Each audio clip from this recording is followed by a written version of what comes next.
Hey guys, welcome back.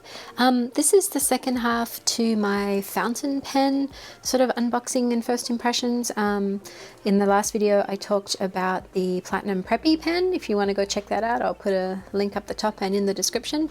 But I kind of broke it into two parts and wanted to look at the Fude De Mannen pen today. This is the one with the really interesting bent nib that I wanted to try. So if you want to go back and watch the Preppy, that's cool, but you don't have to. You can just look at this one if you're interested in this pen. Okay, let's get started. All right, so let's take it out of the packaging. Ooh, it's really pretty.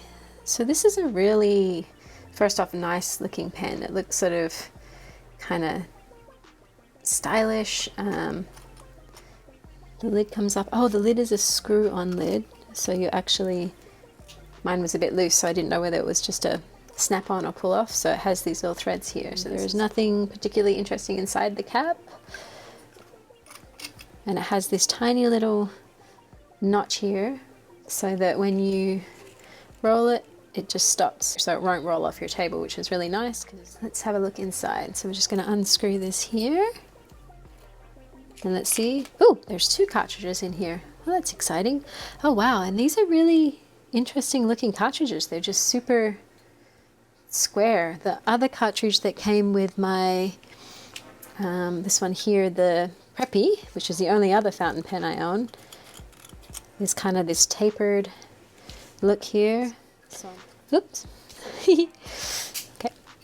So we have this apart. So these are all the three pieces that come with it. You can probably take this apart, but I'm not going to. And unlike the Preppy, you can't see, it's not a demonstration fountain pen, which means you can't see like the inner workings of this. It's just solid. But I'm guessing it has kind of the same chamber mechanism there. But this is a really classy looking pen. All right, so let's see how we just insert it. I'm guessing it's this way. Yes, on the back. So it's saying to hold it that way and pop it in. So let's see how that goes. Again, I have used only one other fountain pen in my life, which was a couple of minutes ago, which was that Preppy one. So we'll see. So you just push it. And I felt it click. So I'm hoping that is complete. I'm going to screw it back on. We can get any ink flowing out of here.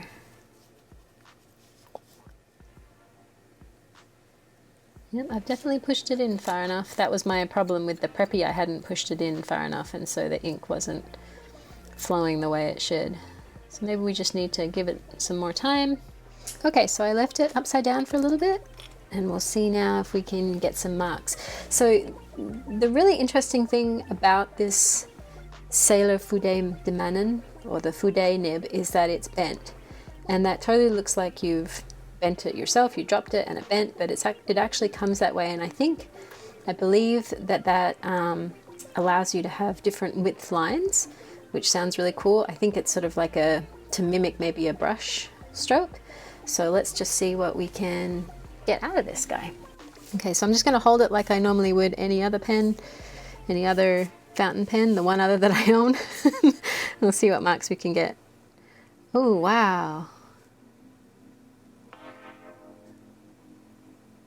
Wow, so you can get these really thick lines.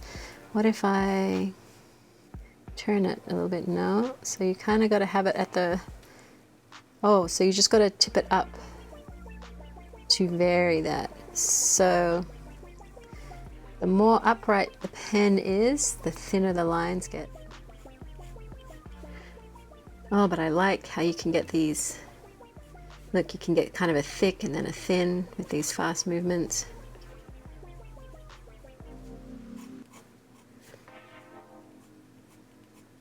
Oh, I love that. Wow. So as you can see with the Preppy here, it's just really sort of one width here unless you turn it over. Actually, what does this do when I turn it over? Wow, super fine. Oh, wow. So you could totally just draw things with it that way and you get these super fine lines. That is amazingly fine. I'm not sure if you can see that. but it's really, really fine. If I hold it, tilt it up, like tilt it to the right a little bit, so there's this, then I tilt it a little bit, it's going to be thinner, thinner, really thin, and then if I flip it over, super thin.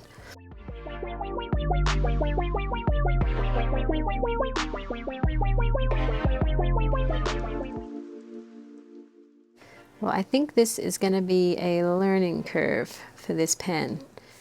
Seems to be not flowing very well anymore. Oh, and we've run out altogether. So what does that mean? Let me give it a little shake.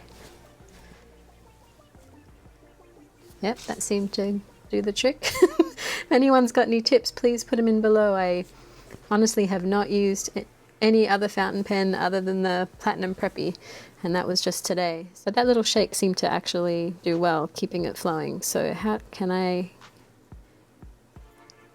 Yeah, so if you gradually sort of change your tilt, you can get thinner and thinner marks, but they don't tend to be super filled in on the side that you're kind of lifting up. So you get this nice strong right edge here, but then this is a little raw.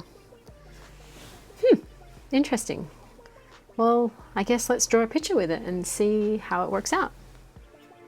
So I think I'll just maybe have a go at drawing this hairdryer. Who knows? We'll see.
Yeah, so that was a really interesting drawing experience. It's very different to the Preppy.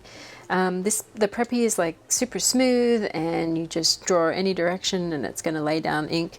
This one you have to kind of be conscious how you're holding it, at what angle you're holding it. Yeah, the nib really makes a huge difference in how you're sort of doing your drawing. And I think it's just going to be a bit of a learning curve to get used to that angle control and stuff.